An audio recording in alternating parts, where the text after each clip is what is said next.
கர்த்தருக்கு ஸ்தோத்திரம். இந்த நாள் தேன்துளி நிகழ்ச்சியிலே உங்களை நான் மீண்டும் சந்திப்பதில் அதிக மகிழ்ச்சி அடைகிறேன். இந்த நாளில் அப்போஸ்தலன் யோவான் எழுதினதான 3வது நிருபம்.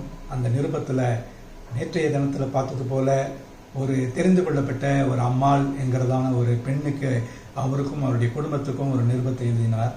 அதே நேரத்தில் தமக்கு பிரியமான ஒரு விசுவாசிக்கும் அவர் ஒரு நேரடியான ஒரு கடிதத்தை எழுதி அவனை உற்சாகப்படுத்துகிறார். இந்த கடிதத்தை பார்க்கின்ற வேளையில் சில முக்கியமான ஒரு காரியங்கள் இருக்கிறது. காயுவை உற்சாகப்படுத்துகிறார். அதோடு கூட சபைக்குள்ளாக நடக்கின்ற காரியங்களிலே எப்படி நடக்க வேண்டும், யார் யாரையெல்லாம் சரியாக புரிந்து கொள்ள வேண்டும் என்பதை சபை போதகருக்காக அதை மிக தெளிவாக சொல்லுகிறார்.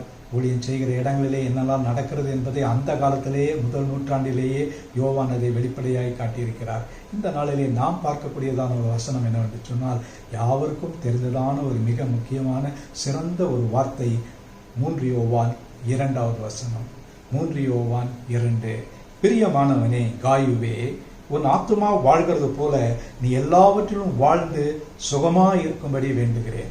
அப்போஸ்தலனாகிய யோவான் காய் என்கிறதான தன்னுடைய பிரியமான விசுவாசிக்கு அவர் எழுதக்கூடியதான கடிதம் என்னன்னு சொன்னால், பிரியமானவனே உன்னுடைய ஆத்துமா வாழ்கிறது போல. பிரியமானவர்களே, உங்களுக்கும் எனக்கும் ஒரு ஆத்துமா என்று உண்டு. நமக்கென்று ஒரு சரீரம் உண்டு. நாம் அந்த சரீரத்திலே வாழ்கிறோம், அசைகிறோம். நம்ம இருப்பதற்கு ஒரு அடையாளமாய் அது காணப்படுகிறது. நம்முடைய ஆவி நமக்குள்ளாக இருக்கிறது. தேவன் கொடுத்த ஆவியும் இருக்கிறது. நம்முடைய சரீரத்தில் இருக்கிறதான ஆவியும் இருக்கிறது. அந்த ஆவியின் மூலமாக நாம் தேவனோடு தொடர்பு கொள்கிறோம், பல காரியங்களை செய்கிறோம். அதே போல ஆவி, ஆத்மா, சரீரம் என்கிற காரியங்களிலே ஆத்மா என்கிறதான காரியம் மிக மிக ஒரு முக்கியமான ஒரு காரியம். அந்த ஆத்மா தான் கண்களிலே புலப்படாத ஒரு காரியமாக இருக்கிறது. அந்த ஆத்மா என்கிறதான ஒரு மனிதனை இயக்குகிறதான ஒரு காரியமாக இருக்கிறது. ஒரு முழு ஆழ்த்தத்துவத்தின் அடையாளமே ஒரு மனிதனுக்குள்ளாக இருக்கிறது ஆத்மா தான். அந்த ஆத்மா தான் வாழ்ந்து சுகமாக இருக்க வேண்டும்.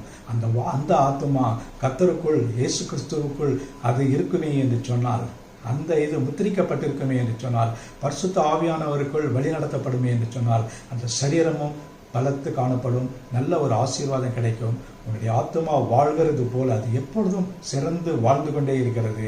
வாழ்கிறது போல நீ எல்லாவற்றிலும் வாழ்ந்து சுகமாக இருக்க வேண்டும். உன்னுடைய உலக பிரகாரமான காரியங்களிலே நீ கையிட்டு செய்கிற எல்லா காரியத்திலும் உனக்கு கர்த்தர் ஆசீர்வாதத்தை கொடுக்கத்தக்கதாக நாம் இந்த ஆத்தும வாழ்க்கையில கவனத்தை செலுத்த யோவான் தம்முடைய பிரியமான காயுவுக்கு எழுதியிருக்கிறார்.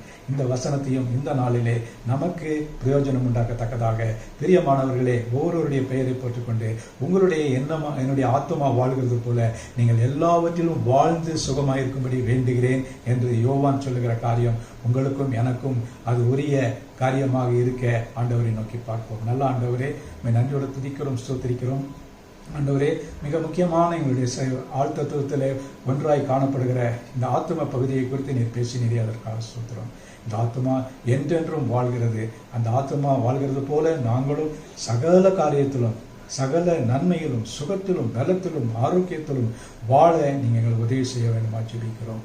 மீட்பர் இயேசுவின் நாமத்தில் ஜெபிக்கிறேன் நல்ல பிதாவே, ஆமேன், ஆமேன். கர்த்தர் உங்களை ஆசீர்வதிப்பாராக. இந்த நாள் உங்களுக்கு ஒரு ஆசீர்வாதமான ஒரு நாளாக அமையட்டும்.